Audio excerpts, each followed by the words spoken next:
محترم بھائیوں، آج مجھے کہا گیا ہے کہ مولانا قاضی محمد سلیمان سلمان منصور پوری پر اور ان کی کتاب رحمۃ اللہ علیہ سے متعلق کچھ بیان کروں۔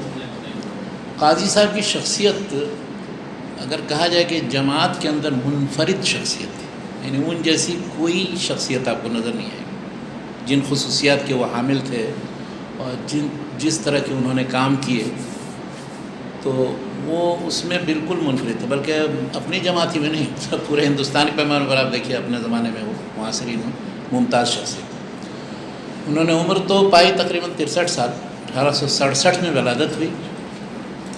منصور پور ایک جگہ ہے، ریاست پٹیالہ جو پنجاب میں پڑتا ہے ابھی بھی ہندوستان کے اندر، تو پٹیالہ ایک ریاست تھی جہاں مسلمانوں پر آزادی کے زمانے میں بہت ظلم ہوا، کافی لوگ اس میں مارے گئے اور بہت سے لوگوں کا قتل کیا گیا ان میں۔ لیکن یہ بھی ایک عجیب غریب بات ہے کہ تقریباً 1982 تک ان کا وہ مکان جس میں وہ رہتے تھے وہ محفوظ تھا، اور ان کے پوتے ایک بار گئے قاضی عبدالباقی صاحب 1982 کے اندر، سوچیے آزادی کے کتنے سالوں کے بعد، تو جب اس گاؤں میں گئے، اس علاقے میں گئے جہاں پر ان کا مکان تھا، تو انہوں نے کسی چھوٹے لڑکے کسی سکھ سے پوچھا کہ یہ مکان کس کا ہے۔ ان کو پتہ تھا کہ یہ مکان ہمارا ہے۔ تو اس لڑکے نے پنجابی میں بیان کیا کہ یہ قاضی صاحب کا مکان ہے۔ تو ان لوگوں کو پتہ تھا اور ابھی بالکل اس کو ایک دم ٹچ نہیں کیا تھا، ویسے کہ ویسے ہی محفوظ تھا۔ یہ بھی کہیے ان کے کرامات ہی میں سے رہا ہوگا، پتہ نہیں کیا صورتحال ہے۔ تو حالانکہ وہاں سے سب مسلمان تقریباً ختم کر دیے گئے یا وہاں سے ہجرت کر کے چلے گئے۔ تو قاضی صاحب کے حالات تفصیلی نہیں ملتے ہیں، حالانکہ ان پر مستقل ایک کتاب لکھی ہے محمد اسحاق بھٹی صاحب نے، وعلیکم السلام ورحمۃ اللہ وبرکاتہ۔ اور اس میں میں سمجھتا تھا کہ اس میں کچھ معلومات ہوں گی، لیکن کچھ تفصیل نہیں ہے اس میں۔ وہ ان کے پڑھنے کا ذکر صرف اتنا ملتا ہے کہ اپنے والد سے کچھ انہوں نے پڑھا، اور ایک دو اور استاد تھے ان سے فارسی سیکھی، اور ایک کالج تھا وہاں، اسی کالج میں وہ پڑھتے تھے۔ کس مرحلے تک کیا تعلیم حاصل کی اس کا بھی کوئی پتہ نہیں، بس یہ ہے کہ وہاں سے انہوں نے منشی فاضل کا امتحان دیا تھا۔ پنجاب یونیورسٹی کے سے جو امتحان دلایا جاتا تھا، 2 امتحان ہوتے تھے، اور سب سے اعلیٰ پیمانے کے وہ امتحانات مانے جاتے تھے برصغیر کے پیمانے پر، ایک مولوی فاضل عربی کے اندر اور ایک منشی فاضل فارسی کی۔ تو انہوں نے منشی فاضل کا امتحان دیا تھا، اور پھر مختلف علوم فنون مختلف اساتذہ سے پڑھے، اس اساتذہ کی بھی تفصیل نہیں ملتی۔ بہرحال تو وہ تقریباً 17 ساڑھے 17 سال کی عمر میں فارغ ہو گئے، اور ان کو سند مل گئی منشی فاضل کی۔ اب جب عمل کے میدان میں آئے تو وہاں محکمہ تعلیم جو تھا پٹیالہ کے اندر، تو اس میں ضرورت تھی ایک شخص کی کہ وہاں اثرنو سارا تعلیمی نظام و نصاب بنا رہے تھے کہ کچھ لوگوں کو بھرتی کیا جاتا، تو اس میں وہ سپرنٹینڈنٹ کے طور پر کام کرنے لگے۔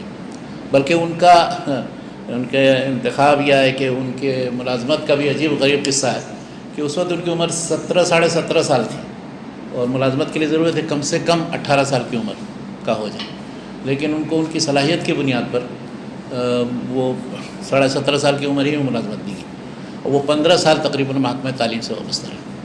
اور پھر ریاست میں جتنے لوگ تھے، سکھ تھے، ہندو تھے، اور دوسرے لوگوں کے درمیان ان سے ملنا جلنا، اور ان کے ساتھ بیٹھنا، اور محکمہ تعلیم میں کام کرنا، ہر طرح کے مشورے وغیرہ دینا۔ بلکہ بتاتے ہیں کہ شروع میں جب ملازمت شروع کی انہوں نے، تو ایک سکھ تھا جو بہت ہی متعصب، جو اس سے اوپر تھا، تو اسی کے انڈر میں وہ کام کرتے تھے۔ تو وہ اتنا متاثر تھا، اسلام اور مسلمانوں کے خلاف بہت کچھ بکتا رہتا تھا، بولتا رہتا۔ ان کے یہاں پہنچ جانے کی وجہ سے بڑی تکلیف تھی اس کو کہ مسلمان کیسے گھس گیا اس میں، لیکن قاضی صاحب نے بھی کچھ نہیں ان سے کہا، اپنا چپ چاپ وہ اپنا کام کرتے تھے۔ ایک بار یہ ہوا کہ ان سے رپورٹ طلب کی گئی اوپر سے، گورنمنٹ کی طرف سے، یعنی پٹیالہ جو ریاست تھی اس کی طرف سے، کہ یہاں پر کیا ہو رہا ہے، اور محکمہ تعلیم میں اثرنو کچھ اصلاحات کرنی ہیں، اور اس کے بارے میں اب تک آپ نے کیا کیا ہے نہیں کیا ہے۔ اب وہ بڑی پریشانی لاحق ہوئی وہاں، تو وہ سارے جتنے وہاں کام کرنے والے تھے ان سب سے انہوں نے جو مشورہ کیا اس ہندو نے، یا سکھ نے، پتہ نہیں سکھ تھا کہ سنگھ کچھ تھا، تو سب لوگوں نے کہا کہ ہم لوگ کہاں سے تیار کریں گے، کچھ پتہ نہیں ہے، یہی تیار کریں گے یہ قاضی سلیمان صاحب، ان سے اب بات کیجیے. اب ان دونوں کے اندر بنتی نہیں تھی، لیکن جب انہوں نے ان سے گفتگو کی تو انہوں نے آمدگی کا کہا ٹھیک ہے. بڑی محنت سے انہوں نے تقریباً 230 صفحے کی رپورٹ تیار کی کہ اب تک کیا کیا کارگزاریاں ہوئی ہیں، کن کن شعبوں میں کیا ہو رہا ہے، کون کون سے اسکول میں کیا ہے، کس چیزوں کی ضرورت ہے، نصاب تعلیم میں کیسے اصلاح وغیرہ وغیرہ. اب وہ جب اس نے پڑھا اس متعصب آدمی نے تو بہت بڑا پسند آیا، بہت خوش ہوا. اس کے بعد سے ان کے دونوں کے درمیان تعلقات ہو گئے، دوستی ہو گئی. اب اندازہ لگائیے، دیکھیے آدمی کہیں کسی بھی ماحول میں ہو، بالکل ہی مخالفانہ ماحول ہو، آپ بالکل اکیلے پڑ جاتے ہیں، وہاں بھی اپنے اخلاق کے ذریعے، اپنے اچھے برتاؤ کے ذریعے لوگوں کو فائدہ پہنچا کر کے اپنا دوست بنا سکتے ہیں. قرآن مجید میں جو آیا تھا نا، فَإِذَا الَّذِي بَيْنَكَ وَبَيْنَهُ عَدَاوَةٌ كَأَنَّهُ وَلِيٌّ ادفع بالتي هي احسن. تو یہ بہت ضروری ہے. ہم نظری طور پر تو سر آیتیں پڑھتے ہیں، قصے سناتے ہیں، لیکن یہ کہ عمل خود نہیں کرتے. جب ہمارے پاس کچھ اس طرح کا مسئلہ ہوتا ہے تو ہم بھول جاتے ہیں.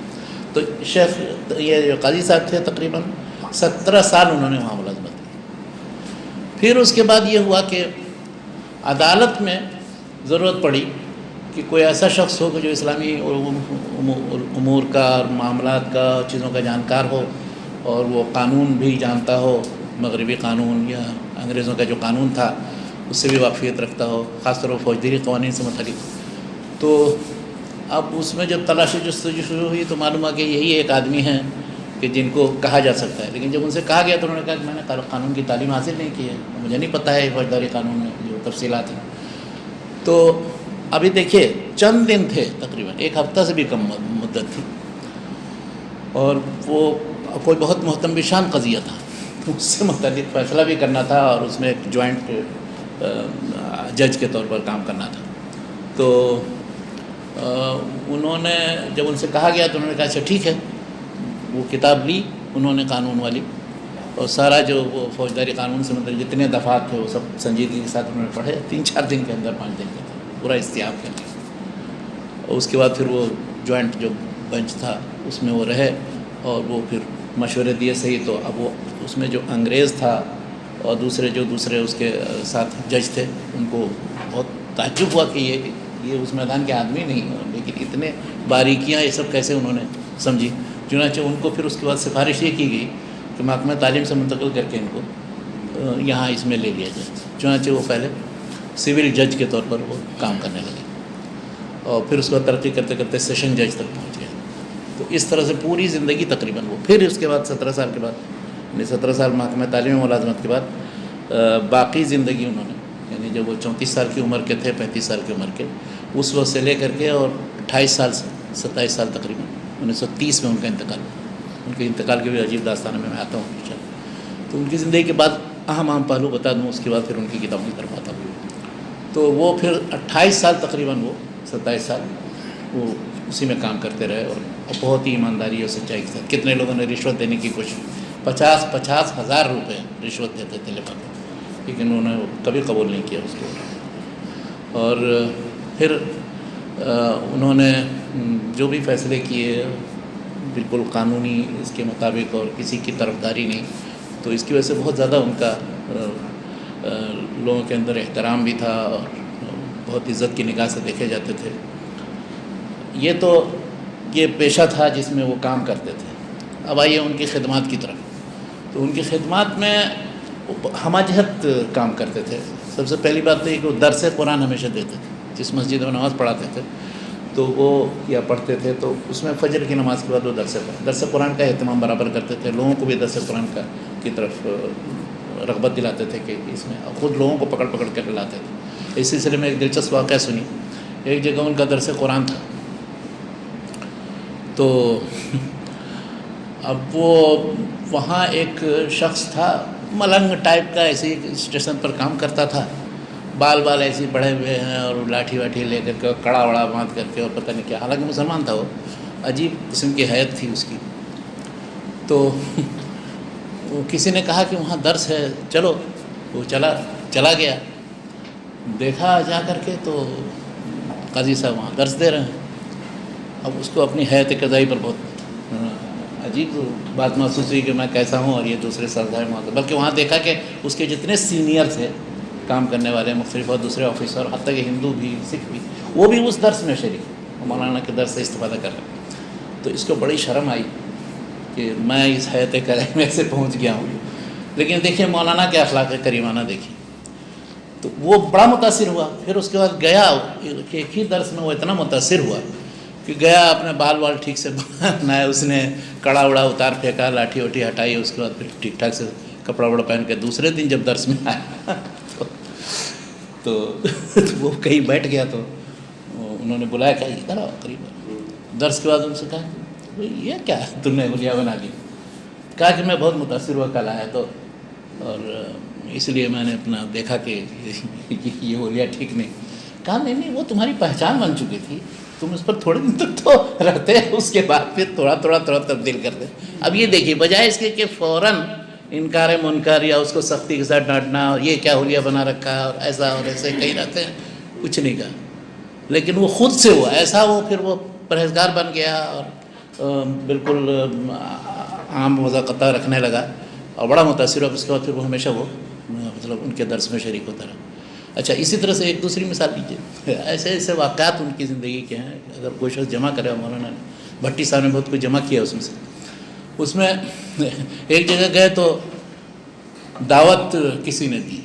اچھا وہ دعوت دینے والا جو تھا وہ بے نمازی تھا۔ اچھا ہم لوگ یہاں کتنا تصور ہے کہ وہ کیسا آدمی ہے، جو علماء اس کو بائیکاٹ کرتے ہیں یا معاشرے میں بھی بہت بری نظر سے دیکھا جاتا ہے۔ تو لوگوں نے کہا بھی کہ اس نے دعوت دی ہے مت جائیے ان کے یہاں، وہ تو بے نمازی ہے، نماز ہی نہیں پڑھتا ہے، تو کیا جائیں؟ کہا نہیں جائیں گے، کوئی بات نہیں۔ گئے، اب وہ دعوت تو دی تھی لیکن اس کو بڑی شرم آئی کہ یہ اتنے بڑے عالم آئے ہوئے ہیں۔ وہ ایک کنارے کہیں کسی جگہ بیٹھا ہوا تھا، نہیں آؤ بیٹھو، کھایا ہوا کھانا وانا کھایا ہوا۔ کھانا کھانے کے بعد کچھ باتیں ایسی واضح نصیحت کے طور پر کہیں، تو وہ پھر اتنا متاثر ہوا کہ اس کے بعد وہ بالکل پابندی کے ساتھ نماز ہی پنجگانہ نہیں بلکہ تہجد کی نماز بھی پڑھنے لگا۔ اس انداز میں چند باتیں کہیں اس کو کہ وہ دل میں اثر، میں بات جب تک دل میں اثر نہ کرے اس سے بہت بولنے سے کوئی فائدہ نہیں۔ اور اس کے لیے سب سے ضروری یہ ہوتا ہے کہ اپنی سیرت اور کردار جو ہے وہ بیدار ہو، اور خود وہ یعنی خوف خدا رکھتا ہو، اور خود وہ عمل کرتا ہو۔ آپ عمل نہیں کریں گے، دوسرے کچھ بھی آپ کرتے رہے، کچھ نہیں پتہ چلے گا یہ تو ہمیں کر رہا ہے لیکن خود کیا کرتا ہے۔ تو وہ پھر ایک ہی بار وہ ان کے یہاں گئے، اور اس نے پھر انہوں نے کھانا بھی کھانا کی چاہتے تو سختی کے ساتھ وہ منع کر دیتے، کچھ کرتے، لیکن ایسا نہیں کیا۔ تو یہ تھا ان کا اصلاح کرنے کا طریقہ۔ اچھا پھر جتنی جماعتیں تھیں، جو بھی گروہ تھے، مختلف انجمنیں اس زمانے میں قائم تھیں۔ انجمن حمایت اسلام لاہور میں بہت مشہور، اس میں مختلف پروگرام ہوتے تھے، اس میں شریک ہوتے تھے۔ انجمن اہل حدیث پنجاب سب سے پہلی انجمن قائم ہوئی تھی پنجاب کے اندر مقامی طور پر، تو اس میں بھی اس کے پروگرام میں بھی شریک ہوتے تھے۔ ندوۃ العلماء کی تعلیمی کانفرنس ہوتی تھی، اس میں جاتے تھے، اور جو بھی جہاں جس جگہ بلا کر کے لے کے چلا جاتا تھا۔ تو دعوت و تبلیغ سے ان کو بہت دلچسپی تھی، اور اس کے لیے جو لوازمات ہوتے ہیں ان کو یعنی مختلف ادیان سے واقفیت، ان کی تاریخ سے واقفیت، اور ان کے متعلق جتنی معلومات ان کے پاس ہوتی تھی لوگ حیران ہوتے تھے، یعنی دوسرے مذہب والے بھی اتنی معلومات ان کے پاس کی۔ اور اس کا ایک قصہ بتاتے ہیں کہ ایک بار انہوں نے کشن کے اوپر ایک پروگرام کیا، کشن جی جو ان کے وہ ہیں، تو کچھ لوگوں کو بلایا، تو قاضی صاحب کو بھی بلا دیا، تو یہ بھی چلے گئے۔ اچھا اب اس میں جو ان کو بولنے کے لیے کہا گیا، تو تھوڑی دیر کے اندر انہوں نے ہندو مذہب اور اس میں جو کرشن جی اور ان کے حوالے سے جو باتیں انہوں نے کی، اور اتنی معلومات دی کہ وہ سب ہندو سب پریشان دی کہ کہاں سے ان کے پاس اتنی معلومات۔ تو ان کی شخصیت پر اور تقابلی مطالعہ ادیان میں، مطلب ان کے زمانے میں چند ہی لوگ رہے ہوں گے کہ جو ان کے ٹکر کے ہوں۔ ایک وہ تھے اور ایک مولانا صلی اللہ علیہ وسلم، کہ ہر مذہب کی کتابیں، اصل کتابیں وہ پڑھتے تھے۔ اور اس زمانے میں چونکہ اردو ہر ایک کی زبان تھی، ہندو سکھ مسلمان عیسائی سب وہ اسی زبان میں لکھتے پڑھتے تھے، اسی زبان میں سارے مناظرے وغیرہ بھی ہوتے تھے، تو لوگ شوق سے شریک ہوتے تھے۔ بلکہ اگر کوئی شخص مطلب ادھر ادھر کی باتیں کرتا تھا یا گالی والی دیتا تھا، اس کو ناپسند کرتے تھے، چاہے وہ کسی بھی مذہب کا، اور جو صحیح سنجیدگی کے ساتھ بات کرتا تھا اپنی، تو اس کو اپریشیٹ کرتے تھے اور اس کی تعریف کرتے تھے۔ اس زمانے میں مذہبی مناظروں کے ساتھ علاوہ کبھی کبھی اس طرح ہوتا تھا کہ ایک مجلس منعقد کی جاتی تھی کہ ہر مذہب کے لوگ، ہر آدمی اپنے مذہب کے بارے میں بنیادی باتیں بیان کرے، اس کے محاسن بیان کرے. تو اب اسلام سے مطلب بیان کرنے کے لیے قاضی صاحب نے کئی مرتبہ مختلف اس طرح کی مجلسوں میں بیان کیا، اور اس انداز میں بیان کیا کہ لوگ متاثر ہوتے تھے ان سے، اور بہت سے لوگ اسلام قبول کر لیتے تھے. کئی بار ایسا ہوا کہ ان کے سے اسلام قبول کر لیا. تو لیکن یہ اسی وقت ممکن ہے کہ جب آپ کسی مذہب کی بنیادی چیزیں سب معلوم رکھیں اور مستند انداز میں اس کو پیش کریں. اچھا، اس کا ذکر انشاءاللہ ہم جب کتابوں کی طرف آئیں گے تو ہم بتاتے ہیں کہ کس طرح کتابوں پر بھی اثر پڑا ہے جو کتابیں انہوں نے لکھی. لیکن یہ دعوتی میدان میں بتاؤں آپ کو کہ ان کے ہاں مطلب یہ جذبہ تھا کہ کسی طرح سے حق اور صدق اور عدالت کی چیزیں لوگوں تک پہنچائی جائیں، اور جو بھی ان میں مسلمان ہو سکے نہ ہو سکے. ایک اس سلسلے کا بہت ہی عجیب غریب واقعہ ہے، وہ میرے خیال سے شاید ہی مطلب اس طرح کا کوئی واقعہ آپ کو کہیں کسی جگہ دوسرے کسی دائی کے ساتھ پیش آیا ہوا نظر آئے. ایک تھا غازی محمود دھرمپال. یہ عجیب غریب آدمی تھا، بہت ہی تیز اور شاطر قسم کا آدمی تھا. پہلے تھا ہندو سناتن دھرم، پھر وہ کسی آریہ سماجی کے ساتھ رہ کر کے وہ بالکل پکا آریہ سماجی ہو گیا، اور اس نے وہ بالکل ہندو مذہب کی تبلیغ و دعوت قسم، حتیٰ کہ دھرمپال اپنا نام رکھ لیا. بعد میں پھر وہ اسلام سے متاثر ہو کر مسلمان ہو گیا.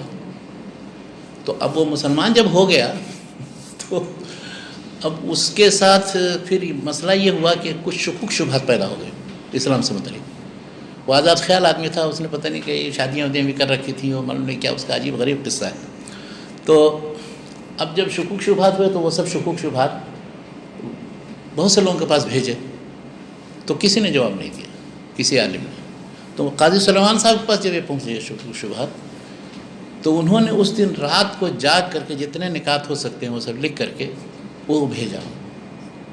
تو وہ جب پہنچا اس کو تو اس نے پڑھا، تو اس کی وجہ سے پھر وہ اسلام پر باقی رہ گیا، مطلب وہ مسلمان، ورنہ پھر وہ عیسائی ہو جانے والا تھا. عجیب آدمی تھا وہ. وہ بتاتا ہے خود قاضی دھرمپال نے یہ کہا کہ مجھ کو مسلمانوں میں صرف دو شخصیتوں نے متاثر کیا معاصرے میں، ایک مولانا سلیمان احمد رسری اور دوسرے یہ قاضی سلیمان احمد رسری. مولانا سلیمان احمد رسری نے یہ کیا کہ ایک زمانے میں یہ بہت بیمار تھا، پریشان تھا، تو گئے عیادت کرنے کے لیے. اب دیکھیے مخالف ہے لیکن یہ کہ گئے عیادت کرنے کے لیے، اور آخر میں پھر اس کے بعد چپکے سے وہ 500 روپے کا نوٹ جو ہے وہ اس کے تکیے کے نیچے رکھ دیا، اس کو چلے. جبکہ اور دوسرے سب مسلمان کسی نے کوئی مدد نہیں کی، اور عیسائی سب تھے وہ فوراً ہماری مدد کرنے کے لیے تیار ہوتے تھے. اور دوسرے قاضی صاحب ہیں کہ ان کے اس خط کو جو استقامت کے نام سے وہ رسالہ چھپا ہوا ہے، وہ استقامت آپ پڑھیے تو دیکھیے اس میں جتنے شکوک شبہات اس کو پڑھ کر کے ہی وہ مطمئن ہوا پھر اسلام، ورنہ پھر مرتد ہو گیا. دوسرا اسی طرح سے ایک خط لکھا کچھ عیسائیوں نے، ان کے تقریباً 8 طرح کے سوالات اور اشکالات تھے بہت، لیکن اتنے سنجیدگی کے ساتھ ان سارے اشکالات کے جواب دیے ہیں. آپ اگر ان کے وہ رسالہ چھوٹا سا پڑھیں گے، برہان کے نام سے، عیسائیوں کے اہم ترین جو اعتراضات اسلام پر ہیں، نبی کا پر ہیں، وہ انہوں نے چھوٹے سے اس رسالے کے اندر سب حل کر دیے. تو آدمی جب اپنی بات پیش کرے، اسلام سے متعلق گفتگو کرے، تو ایک تو خود وہ اس کے لیے یعنی تیار ہو، اپنے اندر جذبہ ہو، اس کو خود پکا مسلمان ہو پہلے صحیح، اور دوسروں کو گالی والی دینے کے بجائے اس پر اٹیک کرنے کے بجائے یہ کرے کہ پہلے ایسی چیزیں بیان کر دے کہ وہ اس کے پاس پھر غور و فکر کرنے کے لیے وہ چھوڑ دے، اور خود بھی وہ پھر اس کے بعد وہ قبول کرے گا انشاءاللہ. اس طرح کے بہت سے واقعات ان کے ہیں ان کی زندگی کے، اور جو واقعات نہیں معلوم ہیں وہ تو بہت سے مدونی نہیں ہو سکے. چونکہ وہ ہمیشہ جج رہے اور دعوتی کام کرتے رہے، درس قرآن میں اس طرح سے مختلف انجمنوں میں جا کر کے، اور ہمیشہ پھر اس کے بعد ان سے لوگ مسئلے مسائل بھی پوچھتے تھے، مختلف جگہوں پر جا کر کے تقریر کرنے کے لیے کرتے تھے. ان کے خطبات کا ایک مجموعہ ہے، خطبات سلمان کے نام سے، تو اس میں کچھ تھوڑے سے خطبے تقریریں ہیں، کچھ الحدیث جلسوں میں کے، کچھ ندوۃ العلماء میں جو خطبہ دیا ہے، کچھ اور دوسری جگہوں پر. اور وہ عام طور پر کرتے یہ تھے کہ اکثر جو ایسی جگہوں پر کہ جو کوئی اچھی انجمن ہوتی تھی اہل علم کی یا مثقفین کی، تو وہ لکھ کے خطبہ لے جاتے تھے اور باقاعدہ وہ پیش کرتے تھے یا چھاپ کے لے جاتے تھے، اور بعد میں پھر وہ جمع کیے گئے. کچھ عبد المجید خادم سہدروی ایک تھے جنہوں نے سیرت ثنائی لکھی ہے، تو ان کو بڑی عقیدت تھی ان سے، تو انہوں نے کچھ خطبات اس طرح کے لیکچرز جمع کر کے چھاپ دیے خطبات سلمان کے نام سے. اسی طرح ان کے خطوط کا مجموعہ ہے مکاتب سلمان کے نام سے. تو وہ خطوط بھی کیا عام ایسے جیسے لکھتے ہیں ایک دوسرے کو اس طرح کے خطوط نہیں، سب علمی خطوط، تقریباً مختلف اشکالات کے جواب، اور وہ تقریباً 36-37 خطوط ہیں. ان میں سے اکثر مختلف موضوعات و مباحث پر. تو ان سب کے باوجود یہ سب جو مختلف اپنے خطوط کے جواب دینا، تقریریں کرنا یا مختلف پروگرام میں شریک ہونا، مختلف سوشل کام کرنا، اس کے ساتھ ساتھ پھر وہ جج ہیں تو وہ مشغولیت جو ہے، اس کے باوجود بھی ان کو اللہ تعالیٰ نے اتنا موقع دیا کہ کئی بہت ہی اہم ترین تصانیف ان کی جو ان سے یادگار ہیں وہ ابھی بھی چھپتی رہتی ہیں. ان میں سے تقریباً 15-16 میں نے بھی دیکھے ہیں، اور کتابیں تقریباً زیادہ 25-26، کچھ کتابیں ضائع ہو گئی. حجت اللہ البالغہ کا انہوں نے اردو ترجمہ کیا تھا، تو وہ لیکن مفقود ہو گیا، وہ پتہ نہیں چلتا اس کا. اس طرح سے تفسیر فخر الدین رازی جو ہے مفاتیح الغیب، اس کے سورہ فلق اور سورہ ناس اس کا بھی اردو ترجمہ کیا، تو وہ بھی نہیں ملتا ہے، چھپا نہیں. انہوں نے صلاۃ و سلام سے متعلق جو جلال الافہام ایک کتاب ہے امام ابن قیم کی صلاۃ و سلام پر، تو اس کا اردو ترجمہ کیا، وہ چھپا ہوا ہے، الصلاۃ والسلام علی رسول صلی اللہ علیہ وسلم کے نام سے. ایک اور کتاب کا ترجمہ کیا انہوں نے، المسح علی الجوربین ایک کتاب ہے، آپ لوگوں کو پتہ ہے کہ نہیں، جمال الدین قاسمی ایک تھے سیریا کے اندر، 1333 میں وفات ہے. تو ان کی ایک کتاب تھی مسح علی الجوربین سے متعلق، جس کو شیخ البانی صاحب نے بھی تعلیقات کے ساتھ چھاپا ہے. تو وہ اس زمانے میں جب ایک ایڈیشن اس کا آیا تھا تو اس کو انہوں نے ترجمہ کیا، یہ بھی چھپا ہوا ہے. اور جو کتابیں تالیف کی ہے، تو ترجمے کی بات میں کر رہا تھا، جو کتابیں تالیف کی ہیں ان تالیف کردہ کتابوں میں ابتدائی وہ کتابیں کہ جو تالیف کی انہوں نے، ان میں ایک بہت مشہور کتاب ہے قادیانیت کے رد میں. وہ کتاب ہے غایۃ المرام کے نام سے. پہلا حصہ غایۃ المرام کے نام سے، دوسرا حصہ تأیید الاسلام کے نام سے. اس زمانے میں 1891 میں جب غلام محمد قادیانی نے نبوت کا دعویٰ کیا، تو اس کے بعد ساری امت مسلمہ کے جتنے لوگ تھے تقریباً اس کے خلاف ہو گئے. بہت سے لوگوں نے کتابیں لکھی، تو ان میں سے ابتدائی کتابوں میں سے یہ 1892-93 میں یہ چھپی غایۃ المرام. اس کے سارے شکوک شبہات، عیسیٰ علیہ السلام کے نزول سے متعلق کیا اور دوسرے بہت سے مسائل جو ہیں ان پر گفتگو ہے اس میں. اور دوسری کتاب یعنی اسی کتاب کا سمجھیے دوسرا حصہ تأیید الاسلام کے نام سے انہوں نے، وہ چیلنج کرتا تھا غلام محمد قادیانی سارے علماء کو. تو جن لوگوں نے شروع میں یہ چیلنج قبول کیا اور کتابیں لکھی، ان میں ایک یہ مولانا قاضی سلیمان منصور پوری صاحب تھے. تو ایک تو قادیانیت کے رد کے تعلق سے. اچھا، اسی طرح انہوں نے کچھ عام کتابیں بھی لکھی، جیسے ان کا مزاج کچھ چونکہ زاہدانہ تھا اور عبادت، ریاضت اور ان سب چیزوں میں بھی مشغول رہا کرتے تھے. اور تو وہ جیسے اسماء الحسنہ پر ایک کتاب ان کی بہت مشہور ہے اور بہت ہی اچھی کتاب ہے. وہ ہر نام اور اس کی لغوی تشریح، اس کے تقاضے کیا ہیں، ایک مسلمان کو کیا کرنا چاہیے، پھر اس نام کے وہ جو ہے نا کہ جو ان ناموں کو یاد رکھنے کا مفہوم یہ نہیں کہ بس وہ اللہ الرحمن الرحیم صرف یہ یاد رکھے، مطلب اس کے معنی کو مستحضر رکھے اور اس کے بعد اپنے آپ پر اس کے اثرات وہ قبول کرے اور اس کے مطابق اللہ تعالیٰ کے ان ناموں کے ساتھ برتاؤ کرے. یہ مفہوم ہے حفظ کرنے کا، یہ یاد کرنے کا. تو اس پر ایک کتاب بہت اچھی ہے، وہ اسماء الحسنہ کے نام سے برابر چھپتی رہتی ہے.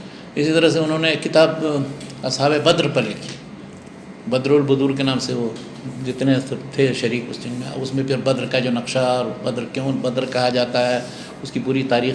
ان کو منصور پوری صاحب کو تاریخ سے، جغرافیہ سے، مذاہب و ادیان سے اور مقدس جو کتابیں ہیں مختلف مذاہب و ادیان کی، ان سے بڑی دلچسپی تھی. چنانچہ جب بھی کسی موضوع سے متعلق بات، اور اس کے ساتھ ساتھ جدید تحقیقات جو ہیں، یعنی انگریزوں کی مختلف انگریزی زبانوں میں جو چیزیں لکھی کی گئی ہیں ان سے بھی، اس لیے کہ وہ چاروں زبانیں جانتے تھے، اردو، فارسی، عربی بھی اور انگریزی بھی جانتے تھے، تو ان سے بھی استفادہ کرتے تھے. تو ان کی کتابوں میں آپ دیکھیں گے کہ ہر زبان میں جو تحقیقات یعنی جدید ترین تحقیقات تھی اس باب میں، ان سے استفادہ کیا، ان کا ذکر وہ کرتے ہیں. تو اس میں بھی اصحاب بدر سے متعلق جو کتاب ہے اس میں بھی ان کی بہت مشہور جو ایک تفسیر ہے یا کتاب ہے، الجمال والکمال کے نام سے تفسیر سورہ یوسف. اچھا، وہ بالکل ایک نرالے انداز میں تفسیر انہوں نے یہ کیا. اچھا، وہ تفسیر بھی لکھی کہاں، آپ اندازہ لگائیں.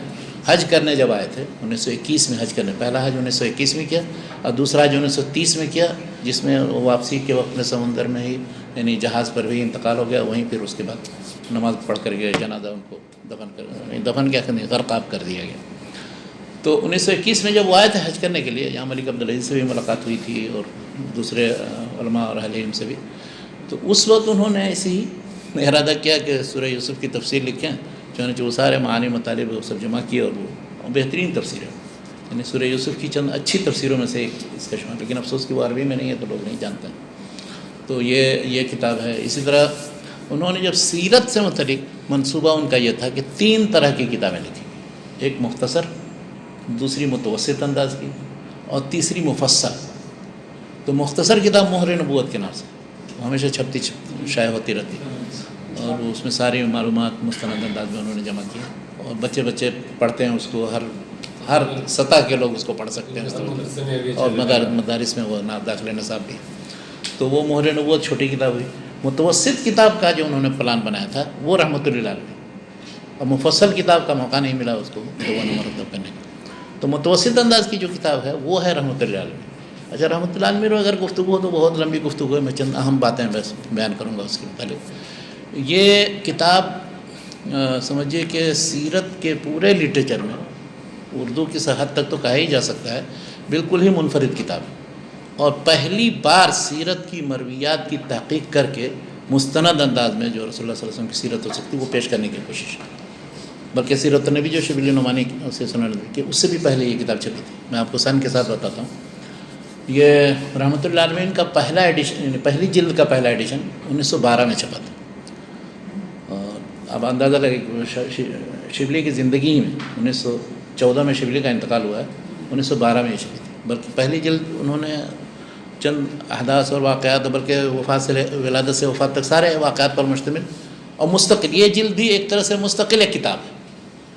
دوسری جلد سے الگ بھی اگر کوئی پڑھے تو ایک مستقل سیرت کی کتاب ملے گی۔ دوسری جلد میں پھر انہوں نے انہی واقعات کی مزید تفصیل دیتے ہوئے خاص طور پر غزوات کی بہت زیادہ تفصیل دی ہے، اور اس میں ایک ایک غزوے سے متعلق اتنی زیادہ تحقیق کی ہے انہوں نے کہ کہاں تھے، کتنے تھے، ہر ایک میں شریک، اور وہ اجمالی خاکہ بھی اور نقشہ بھی دیا ہے، اور پورا سنین کے ذریعے، اور تطابق ولادت کی تاریخ ہے، ہجرت کی تاریخ ہے، اور جو مختلف تاریخوں میں جو تضاد پایا جاتا ہے مختلف روایتوں میں مختلف ہے، تو ان سب کی تحقیق کی ہے۔ کون سی یہ دن تھا مثلا، تو اب اس دن کے حساب سے اگر ہم فلاں تاریخ کے حساب سے دیکھیں تو کیلنڈر میں وہ دن فلاں تاریخ کو پڑتا ہے۔ انہوں نے تحقیق کر کے رسول اللہ صلی اللہ علیہ وسلم کی ولادت کی تاریخ کی جو ہے وہ انہوں نے 9 تاریخ راجع قرار دی۔ بعد میں جو عرب محققین وہ سے وہ بھی کہتے ہیں کہ 9 تاریخ یا 10 تاریخ، اس لیے کہ سوموار کا دن نہیں پڑتا ہے 12 ربیع الاول، تو یہ چیز تاریخ سے صحیح نہیں۔ اچھا، پھر ان کے ہاں تحقیق کرنے کے لیے اب وہ جتنے کیلنڈر ہیں، بکرمی کیلنڈر ہے، وہ یورومی کیلنڈر ہے، اسلامی کیلنڈر ہے، اور دوسرے جتنے، وہ سب کی پوری داستان انہوں نے دی۔ یعنی وہ جس میدان کی طرف جاتے ہیں اس میدان میں گہرائی کے ساتھ اتر کر کے وہ ساری چیزیں لے کر کے اور قاری کے سامنے مطلب حاصل مطالعہ، حاصل تحقیق پیش کرتے ہیں۔ اب اندازہ لگائے اس چیز کی تحقیق کرنے کے لیے کہ رسول اللہ صلی اللہ علیہ وسلم کے زمانے میں سورج گرہن مثال کے طور پر جو ہوا تھا، اس کے دن انتقال ہوا، تو وہ کون سی تاریخ رہی ہوگی اور کون سا سن رہا ہوگا۔ اور اس سلسلے میں جو واقدی وغیرہ نے بیان کیا ہے کہ وہ تقریباً 15 تاریخ تھی، مہینہ کے بیچ کا وہ دن تھا، تو اس کی تقلید کی انہوں نے پورا وہ سارا۔ یہ اصل میں جو سورج گرہن اور چاند گرہن ہے، اس میں اس کا کوئی علم غیب سے کوئی تعلق نہیں ہے، اس کہ یہ پورا حساب پر مبنی ہے، ریاضیاتی فارمولہ ہے۔ وہ آپ پورا ابھی سے لے کر کے مثلا آئندہ کتنے 100 سال تک کب گرہن ہوگا یہ آپ پتہ کر سکتے ہیں۔ آپ پچھلے سالوں میں جب ہوا ہے اور کہاں دیکھا گیا، کہاں نہیں دیکھا گیا، سب آپ پتہ کر سکتے ہیں اس کی چال کے رفتار کے حساب سے۔ تو اس کے بھی ماہر تھے، چنانچہ انہوں نے وہ پتہ کر کے دیکھا کہ رسول اللہ صلی اللہ علیہ وسلم کے زمانے میں جو گرہن ہوا ہے وہ کب ہوا ہے، اس کی تاریخ۔ اس کے بعد انہوں نے تحدید کی کہ یہ فلاں سن میں، اور اس میں پھر وہ جب بھی سورج گرہن ہوتا ہے تو فلکیین، ماہر فلکیات یہ کہتے ہیں کہ وہ مہینہ یعنی ہجری مہینے کے آخر میں ہوگا، آخر کے 2 دنوں میں 3 دنوں میں 28، 29، 29، 30 کے اندر ہوگا، کبھی بیچ کے مہینے میں نہیں ہو سکتا۔ تو فقہا کو آپ دیکھیں گے، فقہا جو ہیں پرانے، وہ کبھی کبھی یہ کہتے ہیں کہ یہ فلاسفہ جو ہیں ایسی پٹانگ باتیں کرتے ہیں، ماہرین فلکیات۔ واقدی نے کہا ہے کہ دیکھو 15 تاریخ کو ابراہیم ابن نبی صلی اللہ علیہ وسلم جو تھے وہ انتقال کیے تھے، اس دن سورج گرہن تھا، اللہ کے رسول صلی اللہ علیہ وسلم نے نماز بھی پڑھی تھی اس کی کسوف کی۔ تو اس سے تقلید کہتے کہ یہ لوگ سب ایسے ہی حساب کتاب ان کا غلط ہوتا ہے۔ تو اس سے متعلق سب سے پہلے آپ کو بتاؤں کہ امام ابن تیمیہ، شیخ الاسلام ابن تیمیہ نے اس پر تنبیہ کی ہے۔ رد علی المنطقین میں انہوں نے بتایا ہے کہ واقدی کے بات کا کیا اعتبار ہے، اس نے جو تاریخ بیان کی، واقدی تو خود ہی جھوٹا اور متہم بالکذب ہے، تو اس نے کوئی تاریخ متعین کر دی تو وہ کیسے وہ تاریخ متعین ہوگی۔ ماہرین فلکیات جو بیان کرتے ہیں جو چیزیں، تو وہ تو حساب اور ریاضیات پر مبنی چیزیں ہیں، اس کی تو آپ تقلید نہیں کر سکتے۔ تو صحیح رویہ یہی اس کہا کہ یہ طریقہ تو غیر مسلموں کو اسلام پر ہنسنے کی دعوت دیتا ہے. یہ کتنے بیوقوف ہیں یہ لوگ جو حقائق ہیں، جو ریاضیاتی چیزیں ہیں، جو علمی سائنٹیفک حقائق ان کا انکار کر رہے ہیں. تو انہوں نے واقعی پر رد کیا ہے. سب سے پہلے ابن تیمیہ نے کیا تھا، رد المنطقین میں یہ بحث موجود ہے. بلکہ وہاں بھی تحقیق کی تھی تو عبدالصمد شرف الدین صاحب جنہوں نے ایڈٹ کیا ہے اس کو، انہوں نے بھی کسی ہندو سے رابطہ کر کے وہ سارے جتنے کسوف ہوئے تھے رسول اللہ صلی اللہ علیہ وسلم کی زندگی میں ان سب کا پتہ کر کے اور اس کے بعد پھر حساب کر کے دکھایا کہ اور انہوں نے بھی دکھایا تھا کہ آخر میں. تو یہ چیز قاضی سلیمان منصور پوری پہلے کر چکے ہیں، مولانا عبدالصمد شرف الدین صاحب سے پہلے. انہوں نے بھی وہ سارا چارٹ واٹ دیا اور دکھایا اور اس چیز کے بارے میں ثابت کیا کہ یعنی ان کو رسول اللہ صلی اللہ علیہ وسلم کے تعلق سے ہر چیز سے متعلق محققانہ انداز میں واقفیت کا جذبہ تھا. آپ اپنے طور پر ایسے کچھ کسی نے کچھ لکھا نقل کر دیا ایسا نہیں، بلکہ سیرت کے سلسلے میں رحمۃ اللہ عالمین کی جو خصوصیتیں بیان کی جائیں ان میں سب سے پہلی خصوصیت یہی بیان کی جائے گی کہ اس میں سب سے پہلے روایت سیرت کی تحقیق کرنے کا اسلوب اختیار کیا گیا. آپ اردو کی جتنی کتاب اس سے پہلے کی ہیں بلکہ بعد کی بھی، اس میں وہ انداز آپ کو نہیں ملے گا. اور تحقیق کرنے کے بعد جو روایتیں صحیح جو روایتیں ضعیف ہیں ان میں پھر صحیح روایتوں پر اعتماد کر کے نتائج نکالے جائیں. اور اس سلسلے میں دوسری چیز یہ کی ہے انہوں نے کہ عام طور پر کتب سیرت میں یہ ہے کہ سیرت ابن ہشام ہے اور عام سیرت کی کتابوں پر اعتماد کر کے وہ ایک ملخص ایک کتاب تیار کر دیتے. انہوں نے یہ نہیں کیا. جو مشکل ترین طریقہ تھا وہ اختیار کیا، وہ یہ کہ ان روایات سے متعلق یا ان باتوں سے متعلق موضوعات سے متعلق کتب حدیث میں خاص طور پر صحیحین کے اندر کیا چیزیں پائی جاتی ہیں ان کو ہم چھوڑ کر کے اور سیرت کی وہ کتابیں جو مرسل موزل ٹائپ کی ہیں روایتیں جن کے سند ونت کا کوئی پتہ نہیں، وہ کون کہنے والے ہیں ان کا بھی کوئی پتہ نہیں، یا واقعی جیسے لوگ ہیں، تو ان پر کیوں اعتماد کیا ہے؟ چنانچہ انہوں نے صحیحین کی روایتوں کو ہر جگہ راجح قرار دیا. اور یہی اسلوب ہے جو بعد میں مولانا صفی الرحمن صاحب مرحوم نے الرحیق المختوم میں اختیار کیا. تو یہ اسلوب وہی ہے جو قاضی سلیمان منصور پوری صاحب نے اختیار کیا. یہ دوسری خصوصیت ہوئی. تیسری چیز یہ کہ اس میں صرف مسلم مصادر ہی نہیں بلکہ غیر مسلموں کی جو کتابیں ہیں پیشین گوئیوں سے مطلب مثال کے طور پر یا تورات اور انجیل وغیرہ میں جو بیانات ہیں یا ہندوؤں کی کتابوں میں جو کچھ ہے ان سب پر بھی پوری نظر اس سے بھی وہ اپنے مطلب پر اپنے موضوع سے متعلق وہ اقتباسات دیتے ہیں. اور چوتھی چیز یہ کہ وہ جو جدید تحقیقات اور دراسات ہیں یورپین مستشرقین بہت زیادہ متعصبانہ انداز میں اس موضوع پر لکھتے ہیں اور کافی گالی گلوچ بھی اور لیکن یہ کہ اس میں ان چیزوں کا بہت ہی سنجیدگی کے ساتھ جواب دینا اور بہت ہی اہتمام کے ساتھ وہ ان چیزوں کو ان کے اعتراضات کو لے کر کے علمی انداز میں جواب دینا، یہ طریقہ انہوں نے اختیار کیا. اسی لیے یہ کتاب جب شائع ہوئی 1912 میں پہلی جلد اور 1918 میں دوسری، جبکہ وہ تیار کر چکے تھے 1915-16 میں، لیکن اس زمانے میں جنگ عظیم کی وجہ سے وہ کاغذ بہت گراں تھا اور اس کے اشاعت طباعت میں بہت تاخیر ہو گئی، تو 1918 میں دوسری جلد کا پہلا ایڈیشن چھپا. تو یہ دونوں کتابیں میں نے جیسے کہ کہا کہ دونوں مستقل ہیں، یعنی پہلی جلد بھی ولادت سے وفات تک ہے، دوسری جلد میں بھی سارے واقعات ہیں، بس ان کی مزید کچھ تفصیل ہے اور دوسرے مختلف پہلو ہیں جن کی تفصیل پہلی جلد میں نہیں. تیسری جلد جو انہوں نے مرتب کی تو اس میں تیسری جلد میں 3 باب ہیں بنیادی طور پر، اور وہ ان کی زندگی میں نہیں شائع ہو سکا. 1930 میں ان کی وفات ہوئی تو ان کی وفات کے 3 سال کے بعد 1933 میں شائع ہوا، تیار وہ کر چکے. اس میں 3 باب بنیادی، ایک یہ کہ نبی کریم صلی اللہ علیہ وسلم کی خصوصیات خصائص النبی، دوسری چیز خصائص القرآن، تیسری خصائص الاسلام. ان تینوں پر بہترین چیپٹر ہے اس میں. مطلب ان موضوعات پر اگر پڑھنا ہو یا لکھنا ہو یا مزید تحقیق کرنا ہو تو اس کو آپ پڑھیے، اس کے بعد پھر وہاں سے آپ نکلیے پھر تفصیل کی طرف، جہاں جس کتاب میں بھی آپ کو اس سے متعلق مزید معلومات ملتی ہیں ان کے نہج پر آپ جمع کر سکتے ہیں. تو اس کی اشاعت کا قصہ یہ ہے کہ وہ چھوڑ کر کے چلے گئے تھے وہ مسودہ 1930 میں حج کرنے کے لیے، جب دوبارہ نکلے ہیں تو اسی میں پھر وہ حج سے واپسی کے دوران جہاز پہ انتقال ہوا، پھر ان کی نماز جنازہ پڑے گی. اس میں اسماعیل غزنوی تھے، غلام رسول مہر بھی ساتھ میں تھے. وہ غلام رسول مہر نے اپنے سفر نامے میں وہ پوری داستان بہت ہی مؤثر انداز میں لکھی ہے. اگر وہ کوئی پڑھے تو یعنی اندازہ ہوتا ہے کہ کتنی ان کو عقیدت تھی ان سے اور محبت تھی. تو واپس جب گئے اور اس کے بعد واپس تو ہندوستان پہنچ نہیں سکے، انتقال ہو گیا. اور تیسری جلد کی اشاعت کا منصوبہ بنایا گیا تو کتاب تو مل گئی 3 باب. اس کے بعد کیسے شائع کیا جائے کیا، تو لوگوں نے رابطہ سید سلیمان ندوی سے کیا کہ سید صاحب آپ نے جو ہے اپنے استاد شبلی کی سیرت نبی مکمل کی ہے تو اس کو بھی آپ ذرا دیکھیں اور اس کے بعد ایک تقریر یا مقدمہ لکھ دیں. تو انہوں نے اس کو سعادت محسوس کیا. سوچیے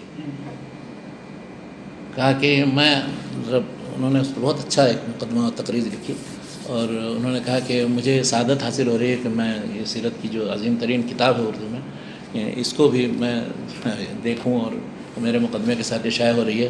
اور شبلی کی جیسے میں نے اپنے استاد کی سیرت کی تکمیل کی۔ شبلی نے جو کتاب لکھی ہے وہ 2 جلدیں اصل میں سیرت کی، اس میں بہت سے جگہ نقص تھا تو اس کو سید صاحب نے مکمل کیا، سید سلیمان ندوی صاحب نے، اور باقی جلدیں جو 5 جلدیں ہیں وہ اصل میں اسلام کی تعلیمات ہیں، مختلف ابواب میں عقائد ہیں، عبادات ہیں، معاملات ہیں، اخلاق و رسم طریق سیاست سے متعلق، تو وہ الگ الگ چیزیں ہیں، ان کی تفصیلات ہیں اس میں۔ اور ان کا نقطہ نظر یہ تھا، جیسا کہ اس میں زاد المعاد میں علامہ ابن قیم نے لکھا ہے، اور ان کا جو طریقہ تھا کہ لوگ اصل میں سیرت کے نام پر سب پڑھ ڈالیں گے، آپ ان کو احکام کی کوئی کتاب دیجیے، فقہ کی دیجیے، اور دوسری چیزیں وہ نہیں پڑھے گے، لیکن اس کو سیرت کے نام پر ٹائٹل کے ساتھ دے دیجیے تو سب پڑھ لیں گے۔ تو جیسے زاد المعاد وہ سارے مسائل و مباحث کی بھی کتاب ہے سیرت کے ساتھ ساتھ، اسی طرح سے انہوں نے دائرۃ المعارف سیرت کا وہ بنانے کی کوشش کی شبلی نے، اور جس کو مکمل کیا ہے سلیمان ندوی صاحب نے۔ تو اب سلیمان ندوی نے اس پر مقدمہ لکھا، اور 1933 میں ان کی وفات کی، یعنی قاضی صاحب کی وفات کے 3 سال کے بعد وہ کتاب شائع۔ تو یہ تینوں جلدیں اپنے اپنے مباحث میں مستقل کتاب کا درجہ رکھتی ہیں، بلکہ تیسری جلد جو ہے اس میں خصائص الاسلام سے متعلق الگ سے بھی چھپا ہے وہ، یا خصائص القرآن سے متعلق بھی الگ سے بھی وہ مبحث چھپا ہے۔ تو اس طرح رحمۃ للعالمین کو کہا جا سکتا ہے کہ کتب سیرت کے اندر اردو میں صرف منفرد انداز کی کتاب ہے، اس جیسی کتاب آپ کو کہیں آپ کو بلکہ دوسری زبانوں میں بھی اس انداز کی کتاب نہیں نظر آئے گی۔ ابھی اتنا زیادہ تحقیق آگے بڑھ چکی ہے، اور مرویات سیرت کی تحقیق کی گئی، ایک ایک روایت کی چھان بین، اس کے باوجود بھی یہ جو تحقیق کا سلسلہ شروع ہوا ہے بر صغیر میں، وہ انہی کے ذریعے شروع ہوا۔ اس سے پہلے کہیں آپ کوئی کتاب آپ نہیں پائیں۔ شاہ ولی اللہ مثال کے طور پر ہے، ہمارے سلسلے اس میں اصلاح اور تجدید میں نمایاں نام ہے، لیکن انہوں نے کیا کیا، انہوں نے صرف ایک کتاب، چھوٹی سی ایک کتاب تھی، اس کو انہوں نے فارسی کا جامہ پہنا دیا بس۔ ابن سید الناس کی ایک کتاب ہے، چھوٹی سی کتاب، نور النبرا سے کیا نام ہے اس کا، تو اس کا ترجمہ فارسی میں کر دیا، اور کوئی مستقل کتاب نہیں لکھی۔ یا اسی طرح سے اور جو دوسری کتاب جس سے خطبات احمدیہ ہے سر سید کی، تو خطبات احمدیہ جس جذبے کے تحت لکھی، بہرحال اس کی قدر کرنی چاہیے، اللہ تعالیٰ ان کی مغفرت کرے اسی کتاب کی بنیاد پر انشاءاللہ۔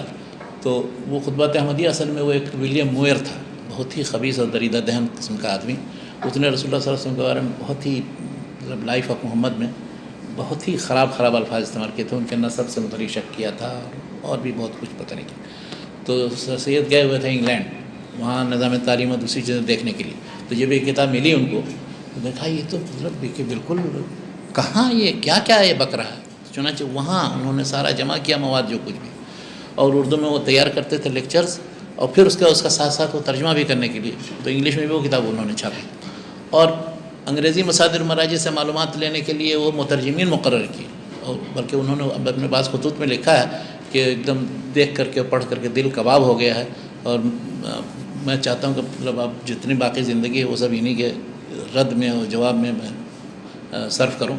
تو سر سید کی وہ کتابیں، لیکن اب اس میں بھی وہ تحقیق کا انداز نہیں ہے کہ جو قاضی سلیمان منصور کی کتاب کے اندر ہے، یا اور بھی کوئی معاصرین کی جو کتاب ہے ان کے بعد کی کتابوں کا آپ دیکھیے، دونوں کا موازنہ مقارنہ کیجیے، بہت فرق ہے۔ یہ آپ لوگوں کا کام ہے کہ دونوں کو پڑھیے، اور میں بلکہ کہتا ہی ہمیشہ، چاہے وہ سیرت کی کوئی کتاب ہو، حدیث سے متعلق کوئی شرح کی کتاب ہو، فقہ کی کوئی کتاب ہو، کسی مسئلے پر کسی نے کچھ لکھا ہے تو آپ تقابلی مطالعہ کریں، یعنی ایک ہی بس اس کتاب میں بھی پڑھیں، دوسرے میں بھی پڑھیں، تیسرے میں بھی پڑھیں، چوتھے میں پڑھیں، آپ کو سمجھ میں آ جائے گا گھر کا منہج کیا ہے۔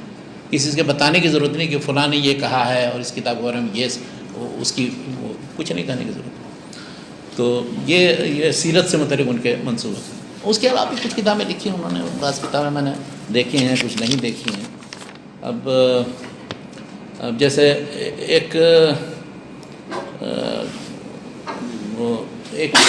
تذکرہ سوانے پر بھی ایک کتاب ہے، مختلف لوگوں کے حالات، مشاہیر، تاریخ المشاہیر کے نام سے۔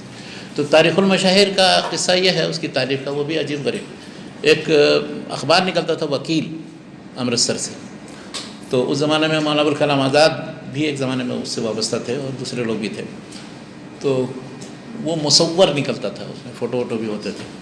تو ان سے قاضی صاحب نے یہ کہا کہ ایسا ہے کہ اس کو آپ مصور مت چھاپیے، اور اگر کچھ مضمون کی ضرورت ہو تو میں مشاہیر اسلام سے متعلق بعض شخصیتوں پر کچھ لکھ کے آپ کو دوں گا، وہ چھپ جائے گا۔ چنانچہ بہت سے مضامین اس میں چھپے، تو کسی نے بعد میں ان کو توجہ دلائی کہ ایسا ہے کہ وہ مضامین سب جمع کیجیے اور بھی کچھ نظر ثانی کر کے کچھ اضافہ کر کے، تو تاریخ المشاہیر کے نام سے اس میں ائمہ اربعہ کا ذکر ہے اور سارے مشاہیر علماء محدثین تابعین کا ذکر ہے. یہ کتاب ان کی مشہور کتابوں میں سے ہے. اچھا، اسی طرح سے ایک سفرنامہ جب وہ حج پہلی بار کیا تھا 1921 میں، تو وہ سفرنامہ بہت ہی دلچسپ ہے. 1921 میں جو سفر کیا تھا اور تقریباً 1922-24 میں چھپی ہے سفرنامہ حجاز کے نام سے. تو سفرنامہ حجاز میں انہوں نے یہاں کا پورا جغرافیہ، مکے کا، مدینہ کا، اور یہاں جن لوگوں سے ملاقات ہوئی ہو، کس طرح سے حج کیا اس زمانے میں ہوتا پتہ نہیں، اس کا کسی نے ترجمہ کیا نہیں، حالانکہ ترجمہ کرنا چاہیے. اور اس طرح کے جو سفرنامے ہیں جو بر صغیر کے علماء کے ہیں 19ویں صدی کے آخر اور 20ویں صدی کے نصف اول تک، ان سفرناموں کی بڑی اہمیت ہے. آج کل یہاں بعض ادارے، خاص طور پر دارۃ الملک عبدالعزیز جو ہے ریاض میں، یا اسی طرح سے مکتبۃ الملک عبدالعزیز العامہ ریاض میں ہے، جو ملک عبدالعزیز کے زمانے کی بہت سی چیزوں، بلکہ ملک عبدالعزیز کے زمانے اور ان سے پہلے اور ان کے بعد کیا فرق ہے اس کو بیان کرنے والے جتنی چیزیں، چاہے وہ سفرنامے، حتیٰ کہ مستشرقین کے بھی جو مغربی علماء کے اسکالروں کے سفرنامے لکھے، وہ سب انہوں نے ترجمہ. برکھارٹ ایک آدمی تھا جو 19ویں صدی میں آیا، اور اس نے جزیرہ عرب میں سارا بہت گھوم پھر کر کے اور سب لوگوں سے ملاقات کر کے اور اپنے سارے مدون کیے ہیں. اس نے جزیرہ عرب سے متعلق اپنے تاثرات اور تاریخ، وہ بہت ہی مستند اس کا ترجمہ کرایا باقاعدہ، بعد اہتمام سے چھاپا ہے. کہیں کچھ غلط معلومات ہیں ان پر نوٹ بھی چڑھا. تو اگر اس کا نہیں ترجمہ ہوا، مجھے نہیں معلوم ہے کہ اس کا ترجمہ ہوگا نہیں، اس کا بھی ترجمہ کرنا چاہیے، یا اس جیسے جو اہم ترین سفرنامے ہیں ان کا ترجمہ یا اس سے متعلق اسٹڈیز، دراسات شائع کرنا چاہیے. تو آپ لوگ یہاں پر صرف وہی نیٹ میں جو چیزیں پاتے ہیں بس وہی پڑھتے رہتے ہیں، اور یہ چیزوں کی طرف تھوڑا سا توجہ کریں نا، جو ہمارے اہل علم کی ایسی چیزیں ہیں کہ جو یہاں خود یہ لوگ اب طلب کر رہے ہیں، ڈھونڈ رہے ہیں، تلاش و جستجو کر رہے ہیں. کتنے لوگوں نے مجھ سے کہا کہ وہاں لوگوں نے سفرنامے نہیں لکھے. میں نے کہا بہت لکھے ہیں، بلکہ اس کی پوری لمبی چوڑی فہرست ہے 400-500 سفرناموں کی تقریباً. تو سب تو ان میں مہم نہیں، لیکن 19ویں صدی کے جو ان میں سے سفرنامے ہیں، خاص طور پر حجاز اور مکہ مدینہ آنے سے متعلق وہ سفرنامے، اور ابتدائی جو یعنی ربع اول جو 20ویں صدی تک اس وقت تک یا 1947 تک جو سفرنامے ہیں، ان میں بات بہت ہی اہم سفرنامے ہیں. اس میں 15-20 سفرنامے ایسے ہیں کہ جو عربی میں ترجمہ کرنے کے لائق ہیں، یا ان سے متعلق کچھ مقالات وہ لکھنا چاہیے. اور یہ مطلوب ہے، یہاں کے پرچے میں آپ چھپوائیے، یہاں کہیں کسی ادارے کو دے دیجیے، وہ شائع کر دیں گے. ایک ہی سفرنامہ صرف وہ ترجمہ ہو کر کے میں نے دیکھا کہ وہ شائع ہوا ہے. ایک سفرنامہ ہے چند ماہ دیار عرب میں، مولانا مسعود آل ندوی نے 1949 میں سفر کیا تھا، تقریباً 7-8 مہینے کا سفر تھا. اس میں وہ عراق گئے تھے، کویت گئے تھے اس زمانے میں جو تھا، اور وہ سعودی عرب بھی آئے تھے. اس وقت مفتی جو تھے محمد بن ابراہیم بن عبد اللطیف، ان سے ملاقات ہوئی تھی. شیخ ابن باز اس وقت چھوٹے تھے تو ان سے بھی ملاقات ہوئی تھی، اور دوسرے بہت سے لوگ تھے. تو اس وقت جو انہوں نے نقشہ کھینچا، اب اس طرح کے سفرناموں کی ان کی اہمیت ہے کہ اس زمانے کی صورتحال کیا تھی، علمی، تعلیمی، مذہبی، معاشرتی، اس کی عکاسی کرتی. مساجد کیسی تھیں، نماز کیسے ہوتے تھے، کون کون لوگ تھے معروف، پرچے کیسے نکلتے تھے، ان میں کس طرح کس نے کون سا قضیہ کب کھڑا ہوا وغیرہ وغیرہ. حج کے زمانے میں جو مثلا کسی زمانے میں جو حج ہوا، کسی سن میں حج ہوا ہے، اس حج میں کوئی اہم ترین کوئی واقعہ پیش آیا، وہ کیا تھا. اچھا، پھر اس میں توسیع ہوئی اور حاجیوں کے لیے کیا کیا سہولتیں اس سال نہیں دستیاب ہوئیں جو دوسرے سالوں میں نہیں تھی. تو یہ سب چیزیں چاہتے ہیں یہ لوگ جب مکہ مدینہ پر آخری بار آئے ہیں 1343 ہجری میں، تقریباً 1924-25 میں، اور اس کے بعد پھر سعودی عرب یعنی وہ مملکت الحجاز یا حجاز اور نجد جمع ہو کر کے پھر وہ مملکہ کی تشکیل ہوئی. اس زمانے میں بر صغیر میں بڑی مخالفت ہوئی اس کی، سارے سب جتنے بدعتی تھے وہ سب یہاں ملک عبدالعزیز کے خلاف. تو اس زمانے میں جنہوں نے تائید کی ہے تو ان میں یا تو علماء حدیث تھے، مولانا ابوالکلام آزاد ہیں، ظفر علی خان ہیں، یہ اس طرح سے محمد جوناگڑھی ہیں، اور مولانا سلام اللہ امرتسری وغیرہ، اور سید سہراب ندوی، ان لوگوں نے ہی تائید کی، باقی سب لوگوں نے بڑی مخالفت کی تھی. تو اس زمانے کی وہ تاریخ بہت اہم ہے. ایسے متعلق ہمارے ایک مرحوم وہ دوست تھے ابو المکرم صاحب نے اس موضوع پر لکھا ہے کہ سعودی عرب اور ہندوستان کے علماء کے درمیان اس زمانے میں کیا تعلقات تھے. یہ قضیہ جو شروع ہوا ہے تو اس سے متعلق کیا موقف رہا ہے بر صغیر کے اندر، سب کا موقف انہوں نے بیان کرنے کی کوشش، لیکن اس کو اور مزید پھیلانے کی ضرورت ہے. ہاں دیکھا ہے وہ بھی. ہاں تو یعنی یہ موضوعات ایسے ہیں کہ تاریخی اہمیت بھی رکھتے ہیں، اور آپ یہاں رہتے ہیں تو ان لوگوں کو جدید معلومات دینے کے لیے ان سے مواد نکال کر کے آپ دے سکتے ہیں. کچھ چیزیں جن کا ترجمہ کرنا ہے وہ ترجمہ کر کے آپ شائع کریں. اور ایک کتاب کی سیرتی کے تعلق سے کہیے سید البشر کے نام سے، وہ اصل میں ان کے 4 مضمونوں کا مجموعہ ہے. تو 4 مضمون مختلف رسول اللہ صلی اللہ علیہ وسلم کی سیرت کے مختلف پہلوؤں پر، جیسے خطبات مدراس ہے، سید ثنا ندوی کی انہوں نے لیکچرز دیے تھے مدراس کے اندر، تو اسی طرح سے یہ مختلف لیکچرز ہیں، 4 کسی نے جمع کر دیے. اور یہ چند کتابیں ہیں جو میں نے دیکھا، ان کے علاوہ بھی 15-20 کتابیں ہیں جو میں نے دیکھی نہیں اور مجھ تک پہنچی نہیں اور مجھے معلومات نہیں ان کے بارے میں.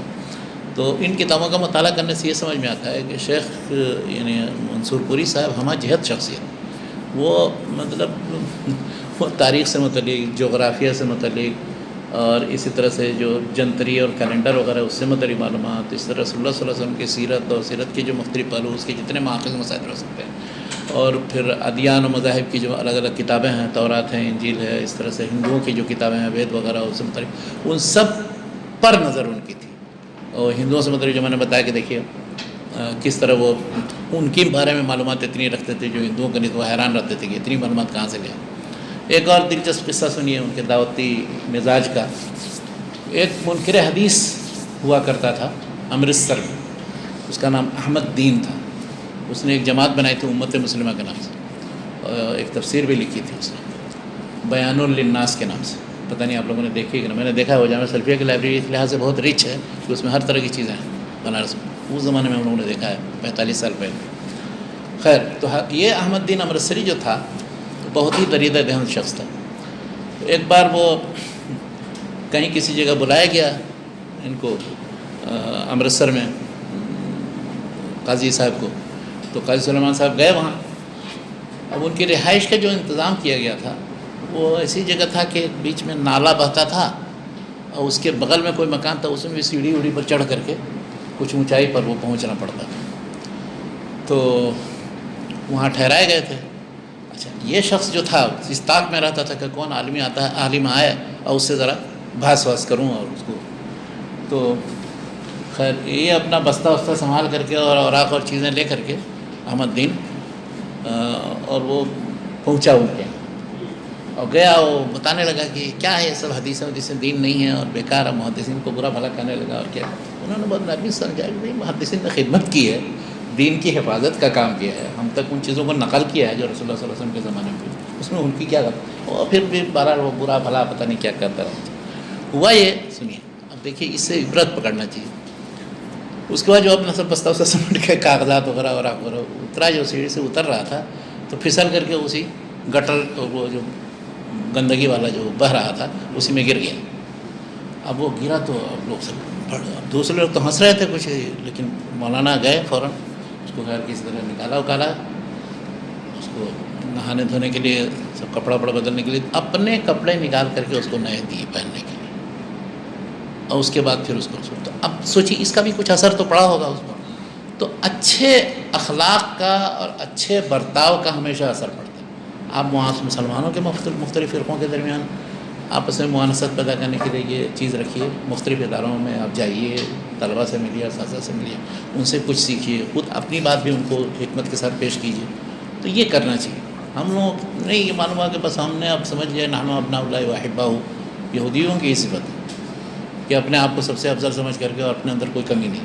یہ طریقہ اختیار نہیں کرتے. مولانا کی جو زندگی میں نے یہ پہلو دیکھا کہ کس طرح سے اپنے مسلمان بھائیوں اور غیروں کے ساتھ وہ برتاؤ کیسا کرتے ہیں. یہ سب سے اہم ترین پہلو ہے جو ان کی زندگی کا ہے. اور اسی کے لیے جتنی کتابیں پہ لکھی ہیں وہ دراصل اسی اتفاق کے جذبے میں. اب کتابیں ایسی بھی ہیں جس میں غلام احمد قادیانی کو بہت گالی دی گئی ہے، برا بھلا کہا گیا، لیکن یہ دونوں کتابیں ذرا دیکھیے، غایۃ الملام و تایید الاسلام. اس میں آپ کو مسائل سمجھ میں آئیں گے بجائے اس کی کہ اس کو گالی والی دیا جائے، برا بھلا کہا جائے، جانور رسید کیا. اسی طرح سے وہ جو ایک عیسائی کے اس کے جواب میں برہان لکھا ہے، یا اس کو اسلام پر استقامت کے لیے استقامت والا جو رسالہ لکھا ہے، اور جو ان کے خطبات وغیرہ ہیں. تو ہم لوگ جو بھی میدان چنیں، جن میدانوں میں ہمیں کام کرنے کا موقع ملے، چاہے وہ خط کے ذریعے ہو، لکھنے کے ذریعے ہو، تقریر کے ذریعے ہو، یا اس طرح سے مختلف انجمنوں میں شرکت کے ذریعے ہو. اور یہ ہے کہ ہر ایک کے ساتھ تعاون علی البر والتقوی ولا تعاون علی الإثم والعدوان اس بنیاد پر ہونا چاہیے، اور اچھے اخلاق کا مظاہرہ ہونا چاہیے. رسول اللہ صلی اللہ علیہ وسلم کی سیرت پڑھنے کا حاصل دراصل یہی. تو میں یہی چند باتیں کہہ کر کے میں رکتا ہوں، اور انشاءاللہ اگر کوئی سوال ہو تو پھر کہیں. اللہ تعالی ہم سب لوگوں کو توفیق دے کہ ہم اچھے اخلاق کے حامل بنیں اور دعوت کا کام صحیح انداز میں کریں.